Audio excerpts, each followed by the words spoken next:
La instalación en el arte se da a mediados de los años 60, en su versión a las características que definían el arte como un objeto coleccionable, único contenedor de toda información, ya sea pintura o escultura. Esto a partir de la exploración del arte conceptual, los nuevos medios, el performance. Si hablamos sobre los comienzos de podemos encontrarnos con artistas como Duchamp, que experimentaban con la utilización tradicional del espacio y se planteaban diálogos de la obra con la arquitectura. En la Exposición Internacional del Surrealismo de 1938, presentó 1.200 sacos de carbón, donde estos fueron colgados en el techo de una galería, ocupando toda su extensión. Abajo, en el piso, había un tonel cilíndrico que expedía luz de adentro. Con eso, Duchamp ponía una inversión vertical del espacio, y esta sería la primera vez que un artista ocupaba todo el espacio de una galería. Luego, Alan Capruff, a finales de los años 50, presenta sus environment, un término que usó para describir sus producciones artísticas que ocupaban todo el espacio de realización de la obra. Influenciado por los ready-mades de Duchamp, utiliza objetos de uso cotidiano para construir ambientes en los cuales los espectadores participan en la obra, como sucede en Yard, donde los espectadores están obligados a interactuar con la obra al atravesar un cuarto lleno de llantas.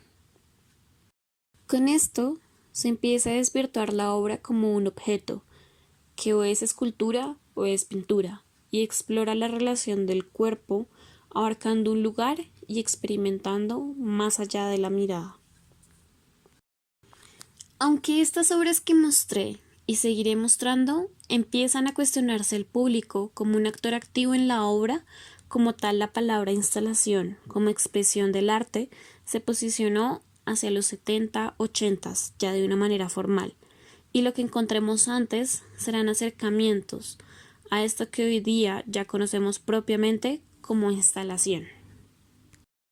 Una de ellas, y un poco anterior a estas, es la habitación acumulativa de Merzbau, hecha por Kurt Schwitters, un alemán, donde en su estudio iba poniendo columnas unas sobre otras, dejando huecos en los que ponía objetos de su cotidianidad. El lugar estaba abierto al público, y al dialogar con el espacio y sus pertenencias personales, hablaba sobre una imagen biográfica y cómo los objetos lo contenían y daban cuenta de él, de sus procesos como artista por al menos 20 años, de su contexto y vida diaria, haciendo uso de la estética del constructivismo ruso. Esta obra inicia hacia 1923 y acaba en el 43. Él expande las posibilidades de exhibición más allá del espacio institucionalizado, además de viabilizar producciones de tamaños monumentales.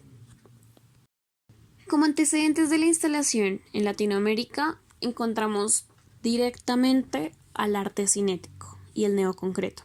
Por estos tiempos, los 60, muchos artistas latinos, nutriéndose de los pensamientos vanguardistas de la época, iban y venían de Europa y Estados Unidos. En el caso del arte cinético, son Argentina y Venezuela centros desde donde se irradia, gracias a un gran crecimiento económico, al menos en Venezuela, y en palabras de Marta Traba, a la emergencia de una poderosa clase media que se enriqueció vertiginosamente con la economía petrolera. La demanda explícita de esta clase emergente apuntó a dar, mediante el arte, la imagen del desarrollo, la alta tecnología y las expectativas del futuro. El cinetismo fue apoyado doblemente por esa clase y por el Estado, que estuvo de acuerdo con esta imagen de un país moderno y en marcha. Esta imagen de progreso se dio bajo un discurso apolítico que desembocó en la dictadura del general Marcos Pérez Jiménez, que estuvo vigente hacia 1952-1958. Bajo estas premisas, el cinetismo se posiciona como un movimiento hegemónico, institucionalizado, que materializaba las ideas de una alta clase política y eclipsaba nuevas prácticas visuales. Bajo este contexto se da la obra de Carlos Cruz Diez, un venezolano que en sus exploraciones en el color crea estas instalaciones que al hablar de lo intangible, como es la luz, se sirve de la experiencia individual, del objeto junto con el espacio, y así hace obra como las duchas de introducción cromática.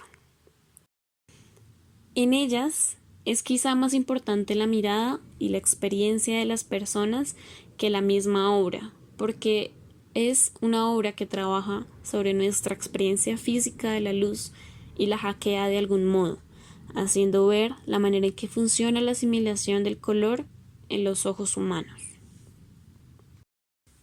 Por el lado del neoconcreto tenemos figuras como la de Helio Oiticica, un brasileño que hace obras desde una experiencia participativa en la que las personas pueden acercarse, tocar y recorrer la obra.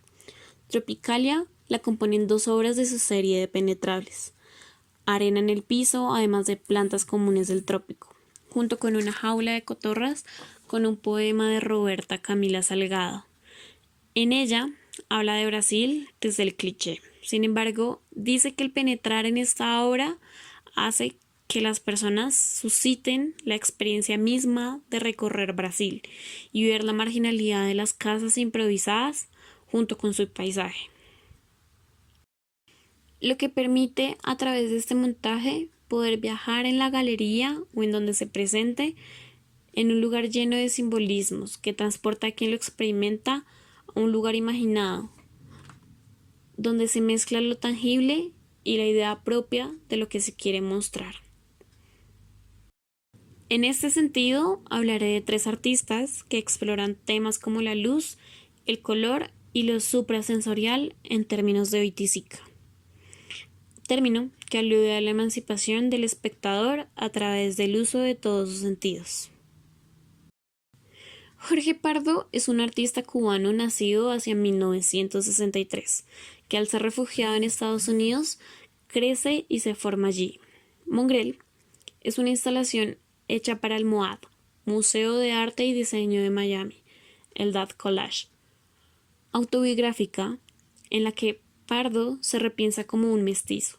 Si bien es cubano, su vida y obra han estado entre México y Estados Unidos, haciendo de él una mezcla. En su historia también se enlaza el abandono, la calidez de hogar que se recrea con este espacio que recuerda la experiencia doméstica, y es con esta lámpara y sus distintos colores que evoca su hogar arrancado, utilizando colores cálidos y texturas propias del recuerdo de su niñez que se evidencian en los 25 dibujos cuasi abstractos que son el resultado de la mezcla visual de su vida como refugiado. Ernesto Neto es un artista contemporáneo brasileño de Río de Janeiro, que nació hacia 1964, conocido por su trabajo en esculturas e instalaciones que combinan materiales orgánicos y sintéticos para crear entornos inmersivos y sensoriales. La obra de Neto a menudo se caracteriza por sus formas curvas y sinuosas, que evocan el cuerpo humano y la naturaleza. Sus piezas suelen estar hechas de materiales como tejidos, poliéster y especies, lo que les da una textura táctil y aromática. Neto también es conocido por crear instalaciones que permiten a los visitantes interactuar y participar en su trabajo. Por ejemplo, en una de sus obras más famosas, Antropodino, los visitantes ingresan a una estructura de tela y plástico en forma de laberinto que contiene bolas de plástico llenas de especias. Los visitantes son alentados a tocar e interactuar con el espacio, lo que crea un efecto sensorial inmersivo y estimulante. Tiene un solo tópico: el cuerpo. Cómo se mueven nuestros cuerpos, cómo lo sentimos y cómo pensamos a través de nuestro cuerpo. En el fondo, quiere reparar un desequilibrio, la sobrevaloración de la mente por sobre el cuerpo y el abismo que creó la cultura occidental entre ambos. Y lo cito: necesitamos con urgencia tener una mayor conciencia sobre la profundidad y la sofisticación de nuestro cuerpo, incluso en el nivel del conocimiento.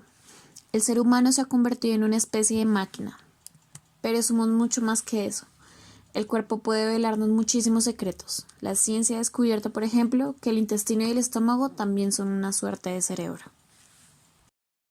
Regina Silveiro nace el 18 de enero de 1939 en Porto Alegre, Río Grande del Sur, Brasil. Es un artista que trabaja la temática de la luz, la sombra y la distorsión.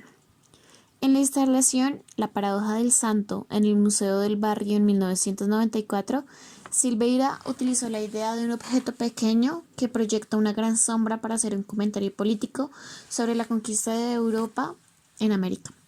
En la obra, una pequeña estatuilla de Santiago Apóstol a caballo proyecta la sombra de la colosal estatua ecuestre del general Luis Alves de Lima e Silva, duque de Caxias, que fue comandante del ejército brasileño en la Guerra de la Triple Alianza.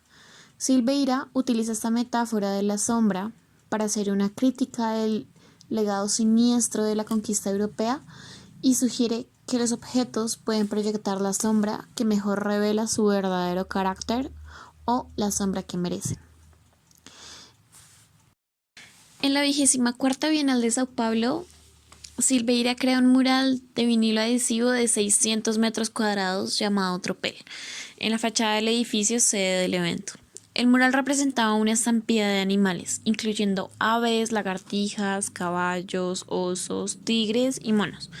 Esta obra reflejaba el tema de la antropofagia, adoptada en la Bienal, basado en el manifiesto antropófago de Oswald de Andrade. En estas obras se hicieron evidentes características que llegarían a ser decisivas en los trabajos posteriores de Silveira. El ángulo de proyección de la luz, sombra, sobre una superficie irregular, la lógica geométrica de las sombras y el punto de vista del observador.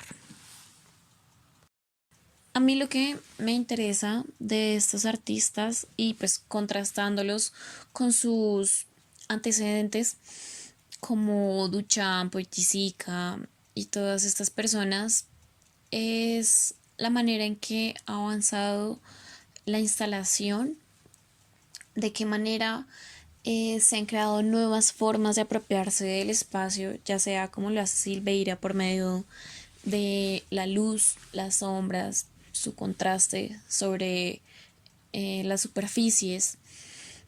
Lo que me parece supremamente interesante porque ya no estamos viendo, al menos en Silveira, algo tangible, algo como estos espacios artificiales, atemporales, en los que lo que lo abarcan realmente son los objetos, y en ella no vimos esto, sino es más bien la experiencia inmersiva de estar dentro de la sombra, lo que contrasta un montón con el trabajo que tiene Neto al ser como absolutamente todo lo contrario.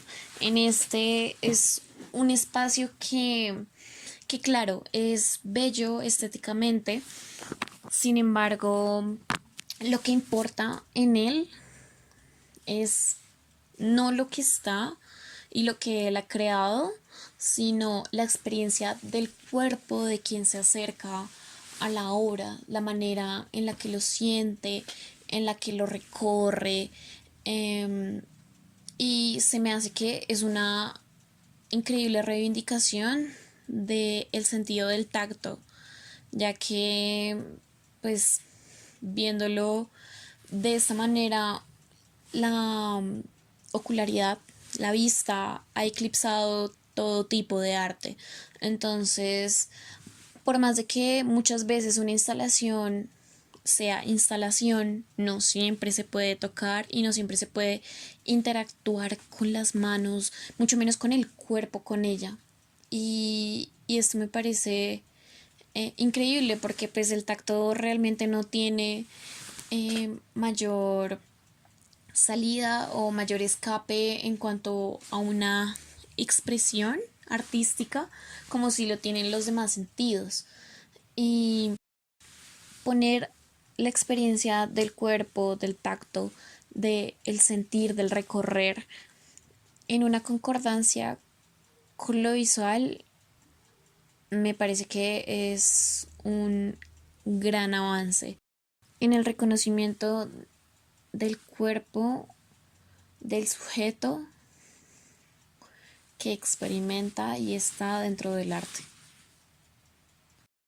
Y por último, Jorge Pardo con esta exposición de Mongrel en la que pues realmente no es que haya una innovación increíble en cuanto a lo que venía sucediendo en la instalación, sino es más bien de nuevo mi interés hacia la luz, hacia cómo transportar un lugar, unas experiencias de un lugar específico eh, por medio de luz hacia un espacio de galería.